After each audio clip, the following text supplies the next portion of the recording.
SDF ಒಕ್ಕೂಟ ಸಂಘದ ಅಧ್ಯಕ್ಷರಾದಂಥ ಉಪಾಧ್ಯಕ್ಷರಾದಂಥ ನನ್ನ ಸಹೋದರಿ ವೇದಿಕೆ ಮುಂಭಾಗದಲ್ಲಿ ಆಗಿರ್ತಕ್ಕಂಥ ಎಲ್ಲ ಮಾಧ್ಯಮ ಬಂದಿದೆ ಎಲ್ಲ ಆಗ್ತಾರೆ. ಈಗ ಈ ವರ್ಷದ 3ನೇ ನ್ಯಾಷನಲ್ ಲೋಕದಳವನ್ನು ದಿನಾಂಕ 13/9/2025 ಒಪ್ಪಿಕೊಳ್ಳುವಂತೆ ನ್ಯಾಷನಲ್ ಲೀಗಲ್ ಸರ್ವಿಸ್ ಅಥಾರಿಟಿ ನಿರ್ದೇಶನವನ್ನು ನೀಡತಕ್ಕಂಥದ್ದು. ಅದೇ ರೀತಿ ನಮ್ಮ ಕರ್ನಾಟಕ ಕಾನೂನು ಸೇವೆಗಳ ನಿರ್ದೇಶನದ ಪ್ರಕಾರ ಎಲ್ಲ ನ್ಯಾಯಾಲಯಗಳಲ್ಲಿ ಪೆಂಡಿಂಗ್ ಇರ್ತಕ್ಕಂಥ ಏನು ಜಾತಿಯಲ್ಲಿ ಬಾಕಿ ಇರ್ತಕ್ಕಂಥ ಪ್ರಕರಣಗಳನ್ನು ಹೆಚ್ಚು ಪ್ರಕರಣವನ್ನು ಇತ್ಯರ್ಥಪಡಿಸಿಕೊಳ್ಳುವಂಥ ಒಂದು ನಿಟ್ಟಿನಲ್ಲಿ ನಾವು ಈ ದಿವಸ ವಕೀಲ ಸಂಘಕ್ಕೆ ಬಂದು ನಿಮ್ಮನ್ನೆಲ್ಲ ಒಂದು ಸಹಕಾರ ಕೊಡಬೇಕಂತ ಕೇಳಿಕೊಳ್ಳುವಂತಹ ಒಂದು ನಿಟ್ಟಿನಲ್ಲಿ ಈ ದಿವಸ ನಾವೆಲ್ಲ ಸಭೆ ಸೇರಿದ್ದೇವೆ. ಇಲ್ಲಿ ನಿಮ್ಗೆ ಗೊತ್ತಿದೆ, ಪ್ರತಿ ಸಲ ಕೂಡ ಯಾವ ಪ್ರಕರಣಗಳನ್ನು ಇತ್ಯರ್ಥಪಡಿಸ್ಕೊಳ್ಳಿಕ್ಕೆ ಲೋಕದಲ್ಲಿ ನಿರ್ಮಾಣ ಮಾಡಿಕೊಳ್ಳಿಕ್ಕೆ ಅವಕಾಶ ಇರ್ತಕ್ಕಂಥದ್ದು criminal compoundable offences cases under section 138 ಅಂತ ಇದೆ. ಈ 138 ಕೇಸಸ್ ನಮ್ಮಲ್ಲಿ ಏನಾಗಿದೆ, ಎಲ್ಲ ನಮ್ಮ ಸಬಾರ್ಡಿನೇಟ್ ಕೋರ್ಸ್ ಇರ್ಬೋದು, ನಮ್ಮ ಅಪೀಲ್ಗಳಿರ್ತದೆ. ಸಬಾರ್ಡಿನೇಟ್ ಕೋರ್ಸ್ಗಳಲ್ಲಿ ಸಾಕಷ್ಟು ಕೇಸಸ್ ನಾನು ಅದೇ ಹೇಳ್ತಾರೆ. ಪ್ರತಿ ಸಲ ಮೊನ್ನೆ ನಾವು ನಮ್ಮಲ್ಲಿ ಅಪೀಲ್ ಬಂದಾಗ ಹೈಕೋರ್ಟ್ಗೆ ಹೋಗ್ತೀವಿ. ಹೈಕೋರ್ಟ್ನಲ್ಲಿ ಇಲ್ಲಿ ಬಗ್ಗೆ ಡೆಪಾಸಿಟ್ ಮಾಡಿ ಮುಂದೆ ನಾವು 4 ಲಕ್ಷ 4 ಲಕ್ಷಕ್ಕೆ ಕಾಂಪ್ರಮೈಸ್ ಮಾಡಿಕೊಂಡು ಮೊನ್ನೆ ಕಾಂಪ್ರಮೈಸ್ ಮಾಡ್ಕೊಂಡು ಅಲ್ಲಿ ತನಕ ಹೋಗೋದು ಕಷ್ಟ. ನಾನು ಅದೇ ಹೇಳ್ತೀನಿ, 138 ಕೇಸ್ಗಳಲ್ಲಿ ಗೊತ್ತಿರುತ್ತೆ, ನಿಮಗೂ ಗೊತ್ತಿರುತ್ತೆ, ನಮಗೂ ಗೊತ್ತಿರುತ್ತೆ ಏನಾಗಿದೆ ಅಂತ. ಕಂಪ್ಲೇಂಟಿಗೆ ಚೆನ್ನಾಗಿ ನಾವು ಎಷ್ಟು ಕೊಡ್ತೀವಿ ಅಂತ ಅವನೇ ಗೊತ್ತಿರ್ತೀನಿ ಅಂತ ಅದೇನೋ ಸ್ವಲ್ಪ ಅವರ ಮಿಸ್ಅಂಡರ್ಸ್ಟ್ಯಾಂಡಿಂಗ್ ಬರ್ತಕ್ಕಂಥದ್ದು ಏನಾಗುತ್ತೆ, ಸ್ವಲ್ಪ ವ್ಯತ್ಯಾಸಗಳಾಗ್ತದೆ. ಆದರೆ ನಮ್ಮನ್ನು ಬಂದು ಪ್ರೀಕನ್ಸಲ್ಟೇಷನ್ಗೂ ಅವಕಾಶ ಇದೆ. ಪ್ರೀಕನ್ಸಲ್ಟೇಷನ್ ಮಾಡ್ಕೊಂಡು ಆರ್ಟಿಸ್ಟ್ನಲ್ಲಿ ಸೆಕ್ಯೂರ್ ಮಾಡ್ತಾರೆ. ನಾನು ಆರ್ಟಿಸ್ಟ್ಗಳನ್ನ ದಯಮಾಡಿ ಸೆಕ್ಯೂರ್ ಮಾಡಿ. ನಾವು ಕೂಡ ನೋಟಿಸ್ಗಳನ್ನ ಕೊಡ್ತಾ ಇದ್ದೀವಿ, ಲೋಕದಲ್ಲಿ ಸ್ಪೆಷಲ್ ನೋಟಿಸ್ ಅಂತ ನಾವು ಕೊಡ್ತಾ ಇದ್ದೀವಿ. ಅಲ್ಲೂ ಕೂಡ ಯಾವುದೇ ಕಕ್ಷಿಗಾರ ಕೊಡ್ತಾ ಇದೆ. ಇರ್ತಕ್ಕಂಥವ್ರು ಕರೆಸಿ ಅವರು ಮಾತಾಡಿ ಇಬ್ಬರು ಪಾರ್ಟಿಗಳು ಬಂದೇ ಬರ್ತಾರೆ. ಅಷ್ಟು ಪ್ರೆಸೆಂಟ್ ಇರ್ತಾರೆ, ಕಂಪ್ಲೇಂಟು ಬಂದಿರ್ತಾರೆ, ವಂಶಸ್ಥರು ಇರ್ತೀವಿ. ಅದರಲ್ಲಿ ಸ್ವಲ್ಪ ಹೆಚ್ಚಿನ ಒಂದು ಕೇಸ್ಗಳನ್ನ ತೀರ್ಮಾನ ಮಾಡ್ತಕ್ಕಂಥ ಅವಕಾಶ ಜಾಸ್ತಿ ಇದೆ ಅಂತ ನಾವು ಹೇಳಲಿಕ್ಕೆ ಇಷ್ಟಪಡ್ತೀವಿ. ಸೊ ಆ ನಂತರ ಬ್ಯಾಂಕ್ ಮ್ಯಾಟರ್ಸ್ ಹೇಳಿ MACT ಕೇಸು ನಮ್ಮ ಕೋರ್ಟ್ನಲ್ಲಿ ಇದೆ. ಆದಷ್ಟು ಇದು ನಾನು ಮಾಡ್ತಾ ಇದ್ದೀನಿ. ಆದಷ್ಟು ಇನ್ನು ನೋಡಿ ಕೆಲವೆಲ್ಲ ನಾನು ಬಂದು ನೋಡಿದ ಮಟ್ಟಿಗೆ ಎಲ್ಲೂ ಕೂಡ DGF ಕೋಲಾರದಲ್ಲಿ ನನಗೆ ಗೊತ್ತಿಲ್ಲ. DGF ಬಂಗಾರಪೇಟೆ ತಾಲೂಕು ಸಂಬಂಧಪಟ್ಟಂತೆ ನಾನು ಹೇಳೋದಾದ್ರೆ MACT ಕೇಸ್ಗಳಲ್ಲಿ ಡ್ರೈವಿಂಗ್ ಲೈಸೆನ್ಸ್ ಇಲ್ಲದೆ ಇರ್ತಕ್ಕಂಥದ್ದು, ಇನ್ಶೂರೆನ್ಸ್ ಇಲ್ಲದೆ ಇರ್ತಕ್ಕಂಥದ್ದು ಶೇಕಡಾವಾರು 80ರಿಂದ 85% ಕೇಸಸ್. ಅದನ್ನೆಲ್ಲ ನಾನು ಕೂಡ ಕಳೆದ ಬಾರಿ ನಡೆದಂಥ ಲೋಕದಲ್ಲಿ ನಾನು ಕೂಡ ಕೆಲವೆಲ್ಲ ಹೇಳಿ ಅದು ಇದು ಮಾಡಿ ಕೊಡಿದ್ದು ಇಯಲಿಲ್ಲ. ಆಮೇಲೆ ಏನಂತದ್ದು ಇದನ್ನ RTA accident due to RTA ಕೆಲವಿಲ್ಲ, ಏನೋ ಸೆಲ್ಫ್ ಆಕ್ಸಿಡೆಂಟ್ ಏನೋ ಅಂತ ಮಾಡಿಕೊಳ್ಳಿ ಅದನ್ನೆಲ್ಲ ಇತ್ಯರ್ಥ ಪಡಿಸ್ಕೊಂಡ್ರೆ ಏನೋ ಒಂದು ಮಾಡ್ಬೋದು. ಇಲ್ಲಾಂದರೆ ಕೇಸ್ ಎಡ್ಸ್ ಮೇಲೆ ನಾವು ತೀರ್ಮಾನ ಮಾಡ್ತಿದ್ರು ವಜಾಗೆ ಹೋಗ್ಬೋದು. ಇಲ್ಲಿ ಅವಕಾಶ ಇರ್ತಕ್ಕಂಥದ್ದು ಕೋರ್ಟ್ನಲ್ಲಿ ಆಗಿರ್ತಕ್ಕಂಥದ್ದನ್ನ ಇಲ್ಲಿ ನಾವು ಲೋಕದಲ್ಲಿ ಮಾಡ್ತಕ್ಕಂಥದ್ದನ್ನ ತೀರ್ಮಾನ ಮಾಡ್ಕೋಬಹುದು. ಅದರಿಂದ ಇಬ್ಬರು ಕಕ್ಷಿಗಾಗಿ ಒಳ್ಳೆಯದು ಒಳ್ಳೆದಾಗುತ್ತೆ ಅನ್ನೋದನ್ನ ಜನಗಳಿಗೆ ಮನದಟ್ಟು ಮಾಡ್ಕೊಳ್ಬೇಕಾದ್ರೆ ಅಲ್ಲ ಆಗಬೇಕು. ನಾನು ಈ ಕುರಿತು ನಿಮಗೆ ಎಡ್ಸ್ ಮೇಲೆ ಏನಂತ ಮಾಡಿ ಅದ್ರೂ ಮಾಡಲಿಕ್ಕಾಗಲ್ಲ, ಒಬ್ಬ ಸೋತನ ಅವ್ರಿಗೆ ಹೇಳ್ತಾರೆ. ಆದರೆ ಲೋಕದಲ್ಲಿ ಕುತ್ಕೊಂಡಾಗ ನಾನು ಅಲ್ಲಿ MACT ಕೇಸ್ ಎರಡು ನಾವು ಇತ್ಯರ್ಥಪಡಿಸ್ತೇವೆ ಮಾಡಿಸ್ಕೊಬೇಕು. ಸೊ ಈ ಥರದ ನಿಟ್ಟಿನಲ್ಲಿ ಇದು ಅಷ್ಟೇ ಉದಾಹರಣೆ ನಿಮ್ಗೆ ಹೇಳ್ತಾರೆ. ಎಲ್ಲ ಕೇಸ್ಗಳು ಕೂಡ ಪಾಸಿಬಿಲಿಟೀಸ್ ಇದೆ, ಸಾಧ್ಯತೆ ಇಲ್ಲ, ಅಸಾಧ್ಯವಾದಂಥದ್ದು ಯಾವುದೂ ಇಲ್ಲ. ಆದಷ್ಟು ಒಳ್ಳೆ ಕೇಸ್ಗಳು ಕಂಪನಿಗಳ ಅಫೆನ್ಸಸ್ ಮಾಡಿಸ್ತೀವಿ. ಆಮೇಲೆ ಪಾರ್ಟಿಷನ್ಸು ನಾನು ಅದೇ ಹೇಳ್ತಾ ಇದ್ದೀನಿ. ಪಾರ್ಟಿಷನ್ಸ್ ಯುನೈಟೆಡ್ ಅಷ್ಟೇ ಜಾಸ್ತಿ ಇರೋಲ್ಲ ಪ್ರಾಪರ್ಟಿ. ಯುನೈಟೆಡ್ ಕೋರ್ಟ್ಗಳು ಅದು ಮಾಡ್ಬೋದು. ಅಲ್ಲಿ ಮ್ಯಾಟ್ರಿಮೋನಿಯಲ್ ಮ್ಯಾಟರ್ಸ್ ಜಾಸ್ತಿ ಇದೆ. ಮೇಡಮ್ ಕೂಡ ಲಾಸ್ಟ್ ಟೈಮ್ ಮಾಡಿದ್ದಾರೆ, ಅದು ಮಾಡ್ತಾರೆ. ಕಳೆದ ಬಾರಿಗೆ ಹೋಲಿಕೆ ಮಾಡಿದ್ರೆ ನಮ್ಮದು ಶೇಕಡಾವಾರು ಇದು ಏನಾಗಿದೆ ತುಂಬ ಕಡಿಮೆ, ಹೆಚ್ಚು ಕಡಿಮೆ ಕೋಲಾರದಲ್ಲಿ 1000 ಕೇಸು ಕಡಿಮೆ ಆಗಿದೆ. ಹೋದ ಸಲಕ್ಕೆ ಲಾಸ್ಟು ಯಾವಾಗ ಪ್ರೀವಿಯಸ್ ಫಸ್ಟ್ ಲೋಕಲ್ ಅಂತ ಹೇಳ್ತಾರೆ, ಲಾಸ್ಟ್ ನಡೆದು ಸೆಕೆಂಡ್ ಲೋಕಲ್. ಆ ಸೆಕೆಂಡ್ ಲೋಕಲ್ ಅಲ್ಲಿ ಫಸ್ಟ್ ನಡೆದಂಥ ರೋಗಗಳಿಗಿಂತ ತುಂಬ ಕಡಿಮೆ ಆಗ್ತಿದೆ. ಹಾಗಾಗಿ ಈ ಹೆಚ್ಚಿನ ಕೇಸನ್ನ ಲಾಸ್ಟ್ ಟೈಮ್ ನಿರೀಕ್ಷೆ ಮಾಡಿದ್ವಿ, ಆದರೆ ನಾವು ನಿರೀಕ್ಷಿತ ಮಟ್ಟದಲ್ಲಿ ಅದು ಕೇಸ್ ಆಗಲಿಲ್ಲ. ಈಗ ಕೂಡ ಕಡಿಮೆ ಬೇರೆ ಬೇರೆ ತಾಲೂಕಿಗೆ ಕಂಪೇರ್ ಮಾಡಿ ಭಾರಿ ಕಡಿಮೆ ಕೇಸನ್ನು ತೀರ್ಮಾನ ಅತ್ಯಂತ ಕಡಿಮೆ ಆಗಿದೆ. ಈವನ್ ಈ ಬಾರಿ ಹೋದ ಸಲ ತುಂಬ ಹೊಸದಾಗಿ ರೆಗ್ಯುಲೇಷನ್ ಹೇಳ್ಬೋದು, ಆದರೂ ಕೂಡ ಬೇರೆ ಬೇರೆ ತಾಲೂಕುಗಳನ್ನು ಕಂಪೇರ್ ಮಾಡೋದು ನಮ್ಗೆ ತುಂಬ ಕಷ್ಟ ಇದೆ. ಆದಷ್ಟು ಈ ಸಲ ಇನ್ನೂ ಟೈಮ್ ಸಾಕಷ್ಟು ಇದೆ, ಟೈಮ್ ಇರೋದ್ರಿಂದ ಒಳಗಡೆ ಮಾಡ್ಕೊಂಡು ಇತ್ಯರ್ಥ ಮಾಡಬೇಕು. ಹೆಚ್ಚಿನ ನಮ್ಮ ತಾಲೂಕು ಹಿಂದುಳಿಯಲ್ಲಿ ಇರಬೇಕು ಜೊತೆಗೆ ಆದಷ್ಟು ಹೆಚ್ಚು ಕೇಸ್ಗಳನ್ನ ತೀರ್ಮಾನ ಮಾಡಿದ್ರೆ ಪಕ್ಷಿಗಾರಿಗೂ ಒಳ್ಳೆಯದನ್ನು ನೀವು ಮನದಲ್ಲಿ ಮಾಡಿದ್ರೆ ನೀವು ಅವ್ರಿಗೆ ಕನ್ವಿನ್ಸ್ ಮಾಡ್ತಾರೆ ಕರ್ಕೊಂಡು ಮಾಡಿ ರೀಕನ್ಸಿಲಿಯೇಷನ್ ಮಾಡಬೇಕು. ರೀಕನ್ಸಿಲ್ ಮಾಡಬೇಕು ಇಟ್ಕೊಳ್ಳೋದು ಖಂಡಿತ ನಾವು ಮಾಡ್ತೀವಿ. ನಾನು ಕೂಡ ಎಜುಕೇಷನ್ ಚೀಟಿಗೆ ಇರ್ಬೋದು, ನಾನು ಒಟ್ಟಿಗೆ ಕೆಲಸ ಕೂಡ ನಾನು ಮಾಡಿದ್ದೆ.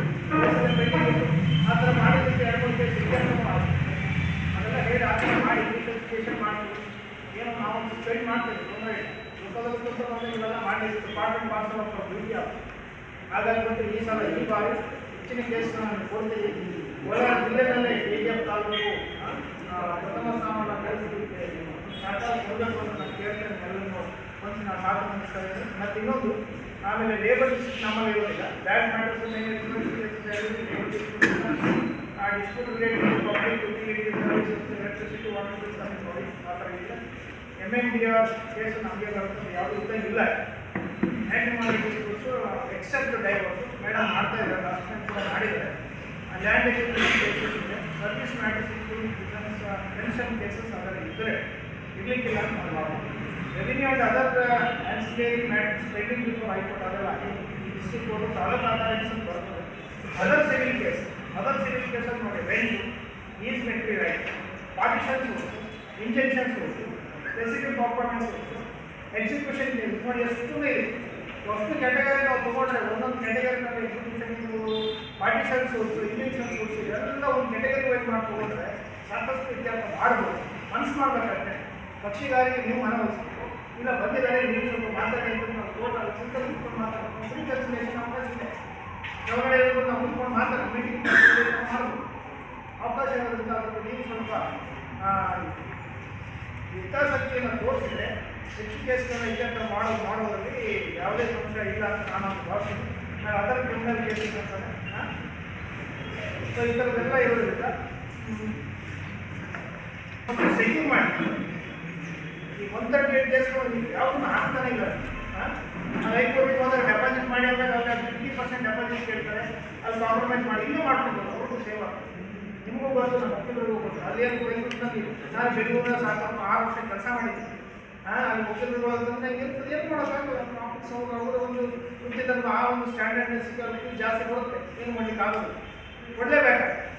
ಸೊ ಈ ಥರದೆಲ್ಲ ಇರ್ತಾವೆ. ಸೊ ಹಂಗಾಗಿ ಆದಷ್ಟು ಇಲ್ಲೇ ಈ ಸಬಾರ್ಡಿನೇಟ್ ಕೋರ್ಟ್ಸ್ಗಳಲ್ಲಿ, ಟ್ರಯಲ್ ಕೋರ್ಟ್ಸ್ಗಳಲ್ಲಿ ನೀವು ಹೆಚ್ಚು ಕೇಸ್ಗಳನ್ನ ಇತ್ಯರ್ಥಪಡಿಸ್ಕೊಂಡ್ರೆ ಪಕ್ಷಿಗಾರಿಗೂ ಒಳ್ಳೆಯದು, ನಿಮಗೂ ಒಳ್ಳೆಯದು, ಎಲ್ರಿಗೂ ಒಳ್ಳೆಯದಾಗುತ್ತೆ ಅನ್ನೋ ಒಂದು ಭಾವನೆಯಿಂದ ಈ ಮುಂಬರ್ತಕ್ಕಂಥ ನ್ಯಾಷನಲ್ ಲೋಕಸಭಾ ಏನಿದೆ ನೀವೆಲ್ಲರೂ ಈ ಕೇಸ್ಗಳನ್ನ ಕೊಡ್ತೀವಿ. ನಿಮ್ಮ ಸಹಕಾರ ಅತ್ಯಂತ ಮುಖ್ಯ ಅಂತ ಹೇಳ್ತಾ ನಿಮಗೆಲ್ಲರಿಗೂ ಈ ಒಂದು ಸಭೆಯನ್ನು ಅಧಿಕೃತಿಸಿ ನಮ್ಗೆ ಅವಕಾಶವನ್ನು ಮಾತಾಡಲಿಕ್ಕೆ ಅವಕಾಶ ಮಾಡಬೇಕು ಅಂತ ಎಲ್ಲರಿಗೂ ಮುಂದಿನ ಮಾತು ಮುಗಿಸ್ತಾ ಇದ್ದೇನೆ. ಜೈ Hind.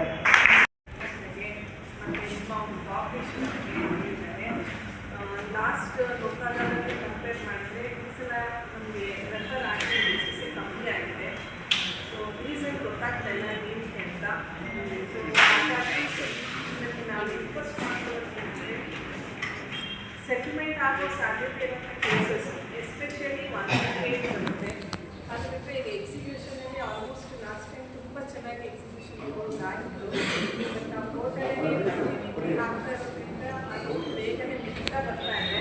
So I am very happy for the cooperation given by all the advocates of this part. Because ನಾವು ಲೋಕದಾಲತ್ತು ಪರ್ಪಸ್ನ ನಾವು ತಿಳ್ಕೋಬೇಕಾಗುತ್ತೆ. So just for statistics purpose ನಾವು ಡಿಸ್ಪೋಸಲ್ ಮಾಡಬಾರ್ದು. ಅಕಾರ್ಡಿಂಗ್ ಟು ಮೀ ಸ್ಟ್ಯಾಟಿಸ್ಟಿಕ್ ಪರ್ಪಸಲ್ಲಿ ನಾವು ಡಿಸ್ಪೋಸಲ್ ಮಾಡಿದ್ರೆ it will not serve the purpose. And also ನಮಗೆ ಲೋಕದಾಲತ್ತು ಸ್ಯಾಂಟಿಟಿ ನಾವು ಫಸ್ಟ್ ತಿಳ್ಕೋಬೇಕಾಗುತ್ತೆ.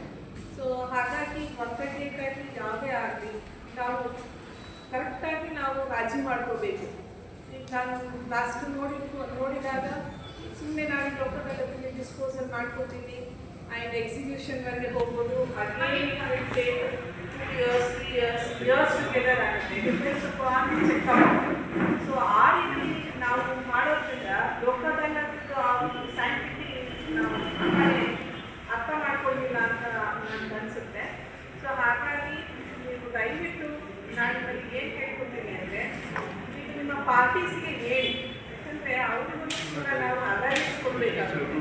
ಸುಮ್ಮನೆ ಇಲ್ಲಿ ಬಂದು ನಾವು ರಾಜಿ ಮಾಡ್ಕೊಳ್ಳೋದು, ಪುನಃ ಹೋಗ್ಬೋದು, ನೆಕ್ಸ್ಟ್ ಅವರು ಕೇಸ್ ಹಾಕೊಂಡು ಬಂದಮೇಲೆ ನೋಡೋಣ, ಆ ಮೈಂಡ್ಸೆಟ್ಟು ದಿಟ್ಟಿಗೆ ಬರೋದಕ್ಕೆ ಭಾಳ ಕಷ್ಟ ಆಗುತ್ತೆ. ಬಿಕಾಸ್ ಅದರ್ ಸೈಡಿಗೆ ಆಗೋದಿಲ್ಲ. ಯಾಕಂದರೆ ಏನಪ್ಪ ಇದು ರೊಕ್ಕದಲ್ಲಿ ರಾಜಿ ಮಾಡಿಕೊಂಡು ಕೂಡ ನಾನು ಪುನಃ ಕೋರ್ಟಲ್ಲಿ ಎಕ್ಸಿಕ್ಯೂಷನ್ ಹಾಕೋಬೇಕು, ಪುನಃ ನಾನು ವರ್ಷಾನುಗಟ್ಟಲೆ ನಾನು ಕೋರ್ಟಿಗೆ ಬರಬೇಕು, ನಾನು ಕೊಟ್ಟರು ದುಡ್ಡು ತಗೊಳ್ಳಿಕ್ಕೆ, ಆ ಒಂದು ಮನೋಭಾವನೆ ಕಂಪ್ಲೇಂಟ್ಗೂ ಬರಬಾರ್ದು. ಮತ್ತು ಅಕ್ಯೂಸ್ಗೂ ಕೂಡ ಅವರಲ್ಲಿ ಏನು ಕೋರ್ಟಲ್ಲಿ ಮಾತು ಕೊಟ್ಟಿರ್ತಾರೆ ಅದರಂತೆ ನಡ್ಕೋಬೇಕು. ಇದು ಒಂದೇ ಕೇಸಲ್ಲ, ಎಲ್ಲ ಕೇಸಲ್ಲೂ ನಾವು ಅವ್ರಿಗೆ ಯಾವುದೇ ಕಾರಣಕ್ಕೂ ಮಾತಿಗೆ ತಪ್ಪಬಾರ್ದು. ಸೊ ಇಬ್ಬರು ಪರ ವಕೀಲರು ಇಬ್ಬರು ಪರ ಏನಿರ್ತಾರೆ ಕಕ್ಷಿದಾರರು ಅವರಿಬ್ಬರು ಕೂಡ ಮಾತು ತಪ್ಪದೆ ಅವ್ರು ಏನು ಒಪ್ಕೊಂಡಿರ್ತಾರೋ ಅದರಂತೆ ಅವ್ರು ನಡ್ಕೋಬೇಕು. ಆ ರೀತಿಯಾಗಿ ನಡ್ಕೊಂಡಾಗ ವಕೀಲರ ಒಂದು ಶ್ರಮ ಮತ್ತು ನಾವು ಲೋಕದಾಲದಲ್ಲಿ ನಾವು ಎಲ್ಲ ಮಾಡುವ ಶ್ರಮಕ್ಕೆ ಒಂದು ಬೆಲೆ ಸಿಗುತ್ತೆ ಅನ್ನೋದು ನನ್ನ ಅನಿಸಿಕೆ. ಸೊ ಹಾಗಾಗಿ ನಿಮ್ಮ ಕಕ್ಷಿದಾರರಿಗೆ ಏನು ಪರ್ಪಸ್ ಏನು ಲೋಕದಾಲದಲ್ಲಿ ಅನ್ನೋದನ್ನ ಸೊ ಅದು ಕೇಳಿ recovery society, partition society, NCR ನಾವು ಒಂದೇ ತಗೋಲಿಕ್ಕೆ ಸಾಧ್ಯ. ಮತ್ತು ಥಿಯೇಟರ್ಸ್ ಈ ಕೇಸಸ್ಸಲ್ಲಿ ಅವರು ಸ್ವಲ್ಪ ಇಂಪಾರ್ಟೆನ್ಸ್ ಕೊಟ್ಟು ಪ್ರತಿಯೊಂದು ಕೇಸನ್ನು ಆದಷ್ಟು ಬೇಗ ಅವರು ಮುಂದೆ ಕೋರ್ಟ್ಗೆ ಅವಶ್ಯಕತೆ ಇಲ್ಲೇ ಬರಬೇಕು. ಸಂಸ್ಥೆ ಬೇಜಾರಾಗುತ್ತೆ. ಏನೋ ಒಂದು ಕಾರಣ ಬರಲಿಕ್ಕೂ ಆಗೋದಿಲ್ಲ. ಹಾಗಾಗಿ ಲೋಕದಾಗ ಬೆನಿಫಿಟ್ ಅವ್ರು ತಗೋಬೇಕಾಗುತ್ತೆ. ಸೊ ಹಾಗಾಗಿ I want strongly Government advocates to try to cooperate with the Lokadala,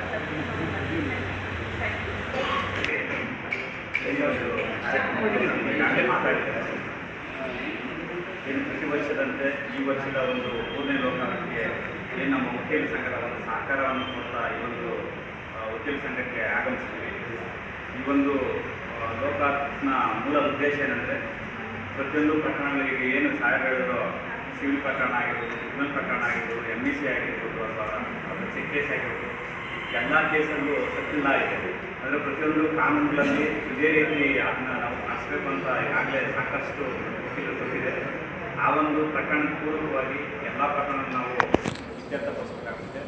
ಇತ್ಯರ್ಥಪಡಿಸೋದ್ರಿಂದ ಮುಂದಕ್ಕೆ ಅಪೀಲ್ ಸಹ ಅವರು ವಕೀಲರು ಸಹ ಯಾವುದಾದ್ರೂ ರಾಜಿ ಆಗೋ ಒಂದು ಸಂದರ್ಭ ಇದೆಯೋ, ಯಾವುದಾದ್ರೂ ರಾಜಿಗೆ ಒಂದು ಭಾಳ ಕೇಸ್ ಇರುತ್ತೋ ಅಂಥ ಕೇಸ್ಗಳಲ್ಲಿ ರಾಜಿ ಮಾಡಿಕೊಂಡ್ರೆ ಇವ್ರಿಗೂ ಸಹ ಭಾಳ ಒಳ್ಳೆಯದು. ಉದಾಹರಣೆಗೆ ಪಾರ್ಟೀಸ್ಗಳಲ್ಲಿ ಸಿಂಪಲ್ ಪಾರ್ಟೀಸ್ ಇದೆ, ವಿತಿನ್ ಫ್ಯಾಮಿಲಿ ಇರ್ತೈತೆ. ವಿತಿನ್ ಫ್ಯಾಮಿಲಿ ಇರೋದು ಅದು section 6 of Hindu succession act, section 8 of Hindu succession act, section 14 of Hindu succession act ಇದರಲ್ಲಿ ಆಲ್ರೆಡಿ ಸೆಟಲ್ಡ್ ಇದೆ. ಅದರಿಂದ ಸಕ್ಸೆಷನ್ ಆ್ಯಕ್ಟಲ್ಲಿ ಕ್ಲಿಯರ್ ಆಗಿರೋದ್ರಿಂದ ರಾಜಿ ಮಾಡ್ಕೊಳ್ಳಬೇಕಂತ ಎಲ್ಲ ಒಂದು ಸನ್ನಿವೇಶ ಸಂದರ್ಭ ಇದೆ. ಮುಂದಕ್ಕೆ ಅಪೀಲೋದ್ರೂ ಸಹ ಅದೇ ಒಂದು ಕಾನೂನು ಹೇಳೋದ್ರಿಂದ ಅದು ಮುಂದಕ್ಕೆ ಅಪೀಲೋದು ಸಹ ಅದೇ ಆಗೋದ್ರಿಂದ ಸಾಕಷ್ಟು ಸಮಯಾವಕಾಶ ಇದೆ. ಈಗಾಗಲೇ ಸಾಹೇಬರದಾಗೆ ನಮ್ಮ ಟ್ರಯಲ್ ಕೋರ್ಟಲ್ಲಿ ರಾಜ ಇದ್ದರೆ ಎಲ್ಲ ಕಕ್ಷಿದಾರರು ಭಾಳ ಶೀಘ್ರವಾಗಿ ನ್ಯಾಯ ಸಿಗುತ್ತೆ. ಒಂದು ವೇಳೆ ಅಪೀಲು ಮುಂದೆ ಹೋಗ್ತಾ ಫಸ್ಟ್ ಅಪೀಲ್ ನಮ್ದು ಇಲ್ಲ ಅದನ್ನು ಸೆಕೆಂಡ್ ಅಪೀಲು ಯಾವಾಗಲೂ ಹೈಕೋರ್ಟ್ ಇರುತ್ತೆ. ಹೈಕೋರ್ಟ್ ಹೋದಷ್ಟು ಏನು ಆ ಒಂದು ಕಕ್ಷಿದಾರರು ಆ ಒಂದು ವಕೀಲನಾಗಿರ್ಬೋದು, ಆ ಒಂದು ಹೈಕೋರ್ಟ್ನಾಗಿರ್ಬೋದು ಅಷ್ಟು ಈಸಿಯಾಗಿ ಅಫೋರ್ಡಬಲ್ ಮಾಡೋಕ್ಕಾಗಲ್ಲ. ಅದು ತುಂಬ ಕಷ್ಟ ಆಗುತ್ತೆ. ಅದನ್ನು ನಮ್ಮ ಓವರ್ ಆಲ್ ರಿಕ್ವೆಸ್ಟ್ ಅಂದರೆ ಎಕ್ಸಿಕ್ಯೂಷನ್ ವಿತಿನ್ 6 ಮಂತ್ಸಲ್ಲಿ ನಾವು ಆ ಕೇಸನ್ನು ನಾವು ಕ್ಲೋಸ್ ಮಾಡಬೇಕು. ಯಾಕಂದರೆ ರಿಕವರಿ ಆಫ್ ಕೇಸ್ಗಳಲ್ಲಿ ವರ್ಷಾನುಗಟ್ಟಲೆ ಕೇಸ್ ನಡೆದು ಮತ್ತೆ ಅದು ಪದೇ ಪದೇ ಅಲ್ಲದ್ರಿಂದ ಅವನು ಕೂಡ್ಸು ಸಿಗಲ್ಲ. ಅದರಿಂದ ಆಮೇಲೆ ಪ್ಲಸ್ಸು ಮ್ಯಾಟ್ರಿಮೋನಿಯಲ್ ಕೇಸ್ಗಳಲ್ಲೂ ಅಷ್ಟೇ, ಪ್ರತಿಯೊಂದು ಕೇಸ್ಗಳಲ್ಲೂ ಅಷ್ಟೇ ಎಲ್ಲರೂ ಅವ್ರು ಕರೆಸಿ ಅವ್ರು ಏನಿದೆ ಬ್ಯಾಲೆನ್ಸ್ ಪೇಮೆಂಟ್ ಆಗಿರ್ಬೋದು, ಅದು ಕನ್ಸಿಲೇಷನ್ಗೆ ಏನು ನಾವು ಡೇ ಟು ಡೇ ಕನ್ಸಿಲೇಷನ್ ಮಾಡ್ತಾಯಿದ್ದೀವಿ ಅದಕ್ಕೂ ಸಹ ನೀವೆಲ್ಲರೂ ಸಹ ವಕೀಲರ ಮುಖಾಂತರ ಈ ಒಂದು ಲೋಕಾರ್ಪಣೆಗೆ ಅದು ಸಹ ಸಹಕರಿಸಬೇಕು. ಇನ್ನು ವಿಶೇಷವಾಗಿ ನನ್ನೊಂದು ಪ್ರತಿ ಸಾರಿ ಈ ಸಾರಿ ಅದೇ ರಿಕ್ವೆಸ್ಟ್ ಏನಂದರೆ ಎಲ್ಲ ಕೇಸ್ಗಳಲ್ಲೂ ಕಕ್ಷಿದಾರನ ಕಂಪಲ್ಸರಿ ಪ್ರೆಸೆಂಟ್ ಮಾಡಿದ್ರೆ ಭಾಳ ಹೆಚ್ಚಿನ ರೀತಿಯಲ್ಲಿ ಅದು ಏನು ಮೀಡಿಯೇಷನ್ ಆಗಿರ್ಬೋದು, ಕನ್ಸಿಲೇಷನ್ ಆಗ್ಬೋದು ಆ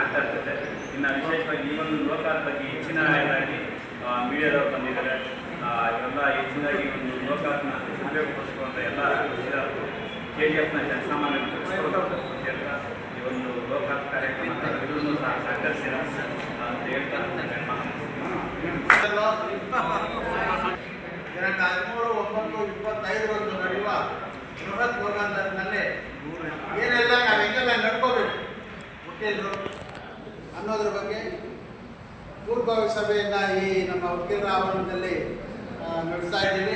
ಈ ಒಂದು ಕಾರ್ಯಕ್ರಮದ ಅಧ್ಯಕ್ಷತೆಯನ್ನು ವಹಿಸಿರ್ತಕ್ಕಂಥ ಗೌರವಾನ್ವಿತ ಜಿಲ್ಲಾ ಮತ್ತು ಸತ್ರ ನ್ಯಾಯಾಧೀಶರಾದಂಥ ಶಿವಕುಮಾರ್ ಸಾರ್ ಅವರೇ ಹಾಗೂ ಗೌರವಾನ್ವಿತ ನ್ಯಾಯಾಧೀಶರಾದಂಥ ಜಯಲಕ್ಷ್ಮಿ ಮೇಡಮ್ ಅವರೇ, ಗೌರವಾನ್ವಿತ ನ್ಯಾಯಾಧೀಶರಾದಂಥ ವಿನೋದ್ ಕುಮಾರ್ ಸಾರ್ ಅವರೇ, ಗೌರವಾನ್ವಿತ ನ್ಯಾಯಾಧೀಶರಾದಂಥ ಮೇಡಮ್ ಶಮಿದಾರ್ ಅವರೇ ಹಾಗೂ ವಕೀಲ ಸಂಘದ ಉಪಾಧ್ಯಕ್ಷರೇ ಹಾಗೂ ಎಲ್ಲ ಹಿರಿಯ ವಕೀಲ ಮಿತ್ರರೇ ಹಾಗೂ ಮಾಧ್ಯಮ ಮಿತ್ರರೇ, ಬಂಧುಗಳೇ, ಈಗಾಗಲೇ ಸಾಹೇಬರೆಲ್ಲ ಮಾತಾಡಿದ ವಿಚಾರವನ್ನು ನಾವೆಲ್ಲ ಗ್ರಹಿಸಿದ್ದೇವೆ. ದಯವಿಟ್ಟು ಸ್ವಲ್ಪ ಲೋಕ ಅದಾಲತ್ನಲ್ಲಿರೋದ್ರ ಬಗ್ಗೆ ಎಲ್ಲ ಮೇಡಮ್ ಅವರು ಸಾಹೇಬರು ಮಾತಾಡಿದಂಥ ನ್ಯಾಯಾಧೀಶರೆಲ್ಲ ನಮಗೆಲ್ಲ ಗಮನಕ್ಕೆ ತಂದಿದ್ದಾರೆ. ಈಗಾಗಲೇ ಮೇಡಮ್ ಅವರು ತಿಳಿಸಿದ ಹಾಗೆ ಈ ಎಕ್ಸಿಕ್ಯೂಷನ್ ಕೇಸ್ಗಳಲ್ಲಿ ಹಲವಾರು ಜಿನೈಲ್ ಕೇಸ್ಗಳು ಈ MSC 138 ಇದು ನೆಗೆಷಬಲ್ ಇನ್ಸ್ಟ್ರೂಮೆಂಟ್ ಆ್ಯಕ್ಟ್ 138 ಹಲವಾರು ಮುಕ್ಕಾಲು ಎಲ್ಲ ಬೋಗಸ್ ಕೇಸ್ಗಳಾಗಲ್ಲ. ಆದರೂ ಸಹ ಏನೋ ಅಷ್ಟೋ ಇಷ್ಟ ಕೊಡ್ತೀವಿ ಅಂತ ಒಪ್ಕೊಂಡು ಹೋಗ್ತಾರೆ. ಕಾರಣ ಏನಂದ್ರೆ ಏನೋ ಚೆಕ್ ಹೋಗಿರುತ್ತೆ ಯಾವುದೋ ಒಂದು ಟ್ರಾನ್ಸಾಕ್ಷನ್ಗೆ, ಆದರೂ ಸಹ ಏನೋ ಒಂದಷ್ಟು ಕೊಡ್ತೀವಿ ಅಂತೇಳಿ ಇದಾಗಿರುತ್ತೆ, ಒಪ್ಕೊಂಡು ಹೋಗಿರ್ತಾರೆ. ಆದರೆ ಒಂದು 15 ದಿವಸ ಒಂದು ತಿಂಗಳಿಗಾದರೂ ಒಂದು ಡೇಟ್ ಕೊಟ್ಟರೆ ತುಂಬ ಚೆನ್ನಾಗಿರುತ್ತೆ. ಯಾಕಂದರೆ ಅಲ್ಲ ಇನ್ನೊಂದೇನಾದರೂ ದುಡ್ಡನ್ನು ಸಂಪಾದನೆ ಮಾಡಬೇಕಂದ್ರೆ ತುಂಬ ಕಷ್ಟ ಇದೆ. ನಾವೆಲ್ಲ ನೋಡ್ತಾ ಇದ್ದೀವಿ. ಸರ್ಕಾರಿ ಕೆಲಸದವರಲ್ಲಿ ಪರವಾಗಿಲ್ಲ, ತಿಂಗಳು ಬರುತ್ತೆ, ಅದ್ರ ಕಥೆ ಬೇರೆ. ಆದರೆ ಜನಸಾಮಾನ್ಯರು ಇರೋರು ಕೊಡ್ತಾರೆ, ಇಲ್ಲ ಅಂತ ಹೇಳಲ್ಲ. ಇಲ್ಲೇ ಅವರು ಪಾಪ ವಾರಕ್ಕೊಂದ್ಸಲ 15 ತುಂಬಾ ಕಷ್ಟ ಆಗುತ್ತೆ. ದಯವಿಟ್ಟು ಅಟ್ಲೀಸ್ಟ್ ಮಿನಿಮಮ್ ಅಂತವ್ರಿಗೆ ಡೇಟ್ ಕೊಟ್ಟರೆ ಒಪ್ಕೊಂಡಿರ್ತಾರೆ. ಜನಗಳೇ ಕಷ್ಟ ಹಂಗಾಗ್ಬಿಟ್ಟಿದೆ. ಅದರಲ್ಲಿ ಸ್ವಲ್ಪ ಒಂದು ಸಾಯಿಗಳಲ್ಲಿ ಮನವಿ ಮಾಡ್ತಾ ಇದ್ದೀವಿ ವಕೀಲರ ಸಂಘದ ವತಿಯಿಂದ. ಮತ್ತೆ ರಿಜಿಸ್ಟರ್ ಅಗ್ರಿಮೆಂಟ್ಸ್ ಇರುತ್ತೆ, ಅದರಲ್ಲಿ ನಾವು ಏನೇ ಡಿಫೆನ್ಸ್ ತಗೊಂಡ್ರು ರಿಜಿಸ್ಟರ್ ಆಗಿರುತ್ತೆ, ಏನು ಮಾಡೋಕ್ಕಾಗಲ್ಲ. ಅಂಥದ್ರಲ್ಲಿ ಎಷ್ಟು ಬೇಗ ಆಗುತ್ತೆ ಅಷ್ಟು ಬೇಗ ಆ ಒಂದು ವ್ಯಾಜ್ಯವನ್ನು ಇತ್ಯರ್ಥಪಡಿಸ್ಕೊಳ್ಳೋದು ಉತ್ತಮ ಅಂತ ಈ ಸಂದರ್ಭದಲ್ಲಿ ಹೇಳ್ತೀನಿ. ಅದೇ ರೀತಿಯಾಗಿ ನಾವು ಸಹ ವಕೀಲರು ನಮ್ಮ ಕಕ್ಷಿದಾರರಿಗೆ ಬಿಡಿ ಹೇಳಬೇಕು, ನೋಡಯ್ಯ ನೀನು ರಿಜಿಸ್ಟರ್ ಅಗ್ರಿಮೆಂಟ್ ಮಾಡ್ಕೊಂಡಿದ್ದೀಯಾ, ಇದರಲ್ಲಿ ಎಷ್ಟು ದಿನ ನಡೆದು ಕಡೆ ಒಂದೇ ಆಗೋದು ಏನಾಗುತ್ತೆ ಅಂತ ನಮ್ಗೆ ಎಲ್ಲರೂ ಗೊತ್ತಿರೋ ವಿಚಾರ ಅಂತ ಹೇಳಿ ಅದನ್ನು ಸಹ ಬಿಡಿ ಹೇಳಿ ಅಂತ ಕೇಸ್ಗಳಲ್ಲಿ ಒಂದಷ್ಟು ವ್ಯಾಜ್ಯಗಳನ್ನು ಕ್ಲೋಸ್ ಮಾಡ್ಕೊಳ್ಳೋದಕ್ಕೆ ಪ್ರಯತ್ನ ಮಾಡಬೇಕು ಅಂತೇಳಿ ಸಂದರ್ಭದಲ್ಲಿ ಹೇಳ್ತಾ ಇದ್ದೀನಿ. ಅದೇ ರೀತಿಯಾಗಿ ಪರ್ಮನೆಂಟ್ ಇಂಟೆನ್ಷನ್ನು ಮತ್ತು ಪಾರ್ಟಿಷನ್ ಸೂಟಿನ ಒಳ್ಳೆಯದು. ಅದರಲ್ಲಿ ಎಲ್ಲ ಫ್ಯಾಮಿಲಿಯವರೇ ಇರ್ತಾರೆ ಪಾರ್ಟಿಷನ್ ಸೂಟಲ್ಲಿ. ಅದರಲ್ಲಿ ಎಲ್ಲ ನಮ್ಮ ಕೈಯಲ್ಲಿ ಆಗದೆ ಇದ್ರೆ, ವಕೀಲರ ಕೈಯಲ್ಲಿ ಆಗದೆ ಇದ್ರೆ ಸಾಹೇಬ್ರ ಮುಂದೆ ಇಟ್ಕೊಡೋಣ ಕೇಸನ್ನ. ಅವರು ಮನವರಿಕೆ ಮಾಡ್ಕೊಳ್ತಾರೆ ಪಾರ್ಟೀಸ್ಗೆ. ಅಣ್ಣ ತಮ್ಮಂದ್ರು ಅಕ್ಕ ತಂಗಿ ಕೇಸ್ ಹಾಕೊಂಡಿರ್ತಕ್ಕಂಥದ್ದು ಅವ್ರು ಮನವರಿಕೆ ಮಾಡ್ತಾರೆ, ಅದನ್ನು ರಾಜಿ ಮಾಡ್ತಕ್ಕಂಥದ್ದು ತುಂಬ ಒಳ್ಳೆಯದು ಅಂತ ಹೇಳಿ ಆಗುತ್ತೆ. ಯಾಕಂದ್ರೆ ವರ್ಷ ತಿಳಿಸ್ತಾ ಜೈ ಹಿಂದ್ ಜೈ ಕರ್ನಾಟಕ.